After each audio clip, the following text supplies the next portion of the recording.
Hey guys, welcome to another video, and if you've seen yesterday's stream, today's setup for the Pocophone F1 is going to be very exciting because we are talking about AEX, that is AOSP Extended Unofficial with SehStation kernel. Now this particular build has been recommended by the developer of SehStation.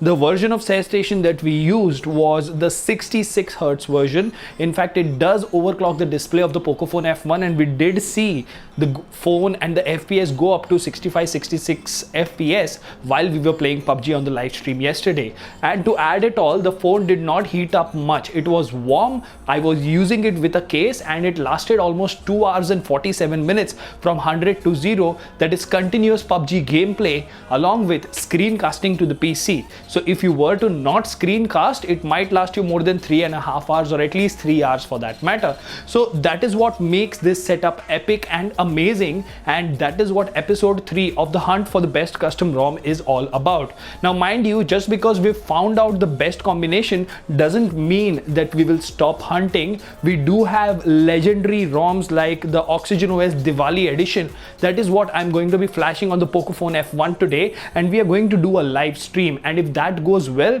who knows, tomorrow you might see a video on that topic. A lot more is to be announced in this particular video, so stay tuned till the end.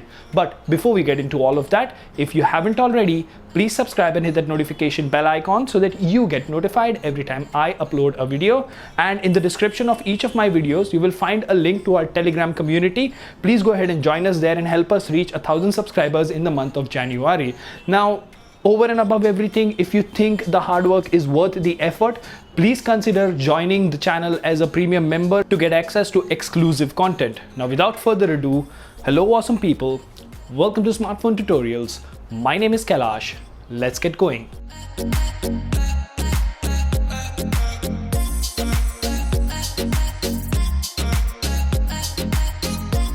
Alright, now as promised, towards the end of this video, I am going to show you how to install this complete setup. But before that, let's actually go ahead and have a complete look at it, what all is there. So first things first, we will over here, let's go to settings real quick. And let's go to the about phone section.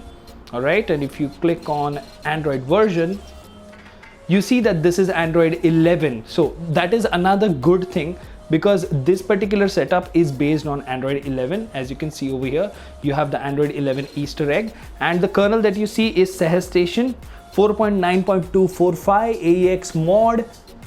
So this is a really good kernel. I've had amazing experience with it, as I have shared yesterday, and even in day-to-day general usage, this ROM is actually holding up pretty well. Now let me tell you, this is not my primary SIM card, so there are not many calls and messages that I have on this, but I do have a WhatsApp number. This is actually the SIM card that I display on the live stream. So not many calls here, but overall it is very smooth. I did also try running a Geekbench test over here. So let me actually show you a brief history of that as well.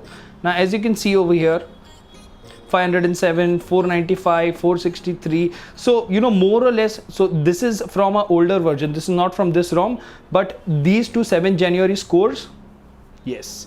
So they are on par with what MIUI used to get in the first ever version of MIUI. So what this basically does is it brings out the true performance of the Snapdragon 845, if you will. Now, apart from that, as you can see how snappy this particular ROM is, how beautiful the animations look. I have not done any changes apart from setting the profile to gaming and the gaming profile or the performance profile to gaming too. So this is a straightforward flash. There are not many kernel tweaks or, you know, flashing a different thermal and doing all those other things. No, I have not flashed any mods. I just have the ROM, Magisk and the kernel, and it works like a charm. What is even better is it does come with a built-in FPS counter. You do have the gaming mode, screencasting works fine. So in my books, if there is no major issue, I'm using banking applications on this particular setup as well, so all works fine. Google Pay is working fine. I have not tested Widevine L1. Maybe you can test that by installing, you know, the Widevine L1 testing app or something like that. But all in all, this ROM has been holding up pretty good. It was suggested to me by Indraneel Verma, who is elite. As you know him in my live streams, he comes and he gives some really great inputs. So buddy, amazing setup here. Okay, apart from this, what else? We have game mode and everything else is included. The camera application that is included in this ROM is a very basic camera application, and if you go to the dialer, Wi-Fi calling, screen recording, everything works fine. Let me actually go ahead and show you the screen recorder, because a lot of people who would be flashing this ROM would also want the screen recorder. So let's go ahead and locate that real quick. If you go to the additional settings or additional tiles over here, you should have screen record. Now let's see what happens the moment we tap the screen record button. It should ask us what all audio do you want to use. So there you go. Record audio, microphone, device audio and microphone. So this is a question a lot of you have been asking me. So yes, it does work with device audio and microphone, and as you can see over here, let me show you real quick, it is recording the screen and there is no lag, nothing. I mean, even if you go ahead and launch again, you have the FPS counter, you have the CPU info. Now another highlight or good thing about this setup is, although this processor is capable of running at 2.8 gigahertz, yesterday in the entire stream, I believe PUBG was running and this kernel was running the processor at 2.4 gigahertz. Now what that does is that prevents additional heat, which prevents throttling and everything else. Now as you can see these animations coming over here, I'm not going to play a game, but yeah, all in all it's not lagging, and even though it was running at 2.4 gigahertz, the experience was quite good. We did go to Sanhok bootcamp in 3 to 4 different attempts and we did not see a lag at all. Like, we did drop to 38 or 42 FPS, but as I have been saying in this entire series, that having frame drops is a different thing, and having jaggedness or stuttery behavior which would render the game unplayable is completely different, which we experienced day before yesterday on Elite ROM. So, all in all, if you want to try this, I will quickly go ahead and flash it for you again, and I will show you what is the flashing procedure. So you will need the latest 12.0.2.0 firmware, you will need the ROM file, you will need Magisk, and you will need the kernel. That's it. Now the TWRP version that I would recommend using is 3.4, because this is a sort of an old build, and AEX Unofficial have released a new build today, so you might want to use the latest TWRP with that. But nonetheless, we will locate our OTG pen drive and let's do a flash so that you can follow me step by step to set up and get the same experience as I am getting. So right now we are booting into TWRP. I won't be flashing the firmware because I already have the 12.0.2.0 firmware. So I'll provide the link in the description. First flash that and then flash everything else. Now what we are going to do over here, as always in a way of flashing for smartphone tutorials, I always do a format data.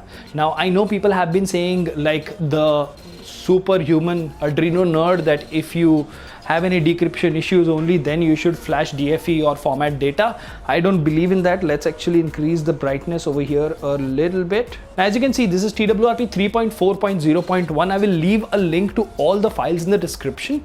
Okay, so we'll go to wipe, we'll do a format data, type in yes, and then we will wait for it to reboot to recovery. Okay, so reboot, recovery, do not install. Wait for the phone to boot back into TWRP. So now we will go to wipe, advanced wipe, Dalvik cache system. If you are on the 12.0.2 vendor or ROM, don't wipe the vendor, data and internal storage. Everything wiped. Okay, now go to install and locate your files. For example, my files are on the USB OTG. Okay, so first we will flash USB extended. All right.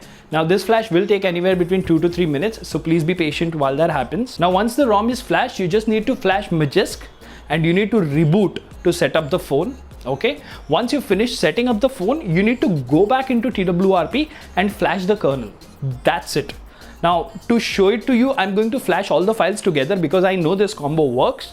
And then once we are booted and we've skipped the setup part, we just need to change some things over there in the performance profiles and stuff. So I will just show you. Also, one important thing to notice, if you're playing Call of Duty Mobile or you're playing PUBG Mobile, always remember you need to go to developer options and you need to go to game driver preferences, and over there, whatever game you're playing, change the game driver to system driver, because that will make sure that we use the updated driver from the ROM and you get the best performance. Remaining, I mean, you can use CPU float to test the CPU temperatures. You can use the built-in FPS meter to test the FPS. Okay, now the ROM is flashed, so we'll go to install and we'll select Magisk, flash Magisk. Okay, now once Magisk is flashed, we will go to install again and we will select this kernel AEX SESH66 and flash it. Now remember, like D8G and some other kernels, you don't have to select anything over here, it just flashes the kernel. And please make sure you follow this sequence while flashing files. Wipe cache in Dalvik, reboot system, do not install. The first boot will take anywhere between 2 to 3 minutes. So please be patient while that happens. I will skip the setup process and then I will show you in Xiaomi settings or MI settings, whatever the kernel manager is, Xiaomi parts or whatever it is, what changes we need to make, and then you should be good to go. Alright, so as you can see, we are on the home screen now and you have something called as Poco Extras over here. Now you can play around with the thermal profiles and everything else. I have not done any changes, so let it be as it is. These are the two important things that you need to change. You need to change the performance profile to gaming and you need to change the gaming profile or the thermal profile to gaming too. That's it. Nothing else. You just need to go ahead and install your game. You can, go from here and edit these quick tiles and set whatever quick tiles you want. You will have screen recording, you will have good FPS in PUBG Mobile and all the other games on a Poco F1, and your phone will easily last 3 to 3.5 hours. So this, in my opinion, so far in the hunt for the best gaming ROM for Poco F1 has been one of the best setups recommended by Elite. We will continue our research, and in today's live stream we are going to go live using the OxygenOS Diwali build to see how well does that hold up. And along with this, I'm going to announce for tomorrow, we are going to have a custom room match in which all the subscribers will be playing in a custom room with me with different squads and stuff. It's going to be a madness, a lot of fun. So stay tuned for that and stay tuned for today's stream. Until the next one, this is Kailash signing off at Smartphone Tutorials. Keep smiling. Take care. Goodbye.